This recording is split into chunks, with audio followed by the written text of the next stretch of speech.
ओम शांति। सुनते हैं 16 अक्टूबर 1969 को चले हुए बाप दादा के मधुर महावाक्यों का मंथन। टाइटल है परखने की शक्ति को तीव्र बनाओ। बड़े प्रेम और एकाग्रता से सुनेंगे। मीठे बाबा ने कहा, आज विशेष क्या देख रहे हैं? परिवर्तन कैसे देखते हैं? देखने और परखने की शक्ति कहाँ तक आई है? फिर बाबा ने अगला प्रश्न पूछा, अच्छा, योग की स्थिति में निरंतर रहने वाले कौन है? दिव्य गुणों की धारणा में दिव्य गुण मूर्त कौन नजर आता है? बाबा ने उत्तर दिया, परखने की प्रैक्टिस होने से बहुत बातों में विजयी बन सकते हो। अगर परखने की शक्ति नहीं तो विजयी नहीं बन सकते। बाबा ने कहा, यूं तो हर एक रत्न एक दो से श्रेष्ठ है, लेकिन फिर भी परखने की प्रैक्टिस जरूर चाहिए। यह परखने की प्रैक्टिस छोटी बात नहीं समझना, इस पर ही नंबर ले सकते हो। कोई भी परिस्थिति को, कोई भी संकल्प वाली आत्माओं को, वर्तमान और भविष्य दोनों कालों को भी परखने की प्रैक्टिस चाहिए। बाबा ने कहा, परखने की पावर कैसे आएगी? उसके लिए मुख्य साधन कौन सा है? परखने की शक्ति को तीव्र बनाने लिए मुख्य साधन कौन सा है?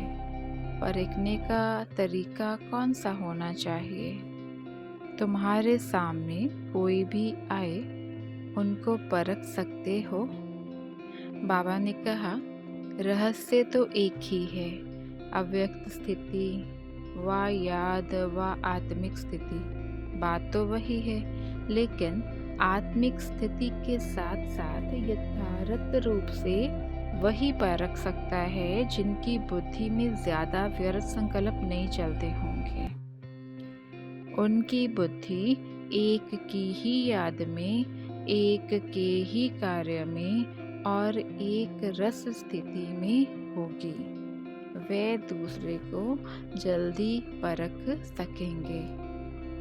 तो मूल रहस्य निकला बुद्धि की सफाई। जितनी बुद्धि की सफाई होगी, उतना ही योग युक्त अवस्था में रह सकेंगे। जैसे उन्हों की हाथ की सफाई होती है ना, आप फिर बुद्धि की सफाई से क्या कर सकते हो? वह हाथ की सफाई से झट से बदल देते हैं, देरी नहीं लगती। इसलिए कहते हैं जादूगर। आप में भी बदलने का जादू आ जाएगा। अगर इतने जादूगर भारत के कोने कोने में छा जाएंगे तो क्या हो जाएगा? एक मास के अंदर कुछ और नज़ारा देखने में आएगा। अब तो तैयारी करनी पड़ेगी ना। अब इतने जादूगर बदलने का कार्य शुरू कर देंगे तो फिर क्या करना पड़ेगा? ऐसा आवाज फैल जाए कि यह कौन कहाँ से प्रकट हुए हैं। ऐसे महसूस हो कि एक एक स्थान पर कोई अलौकिक आत्मा अवतरित होकर आई है। एक अवतार इतना कुछ कर सकता है तो ये कितने अवतार हैं? यह बगीचा है। बाप दादा चैतन्य बगीचे में आते हैं तो कुछ वाणी से खुशबू लेते हैं, कुछ नैनों से, कुछ मस्तक के मणि से। हर एक के मस्तक के मणि की चमक बाप दादा देखते हैं। ऐसे ही अगर आप सभी भी मस्तक के मणि को ही देखते रहो तो फिर यह दृष्टि और वृत्ति शुद्ध सतो प्रधान बन जाएगी। बाबा ने कहा, दृष्टि और वृत्ति शुद्ध सतो प्रधान बन जाएगी। बाबा ने कहा, जब रूप को देखते हो तो ऐसे ही समझो कि सांप को देख रहे हैं। सांप के मस्तक में मणि होती है ना, तो मणि को देखना है, ना कि सांप को। अगर शरीर भान में देखते हो तो मानो सांप को देखते हो।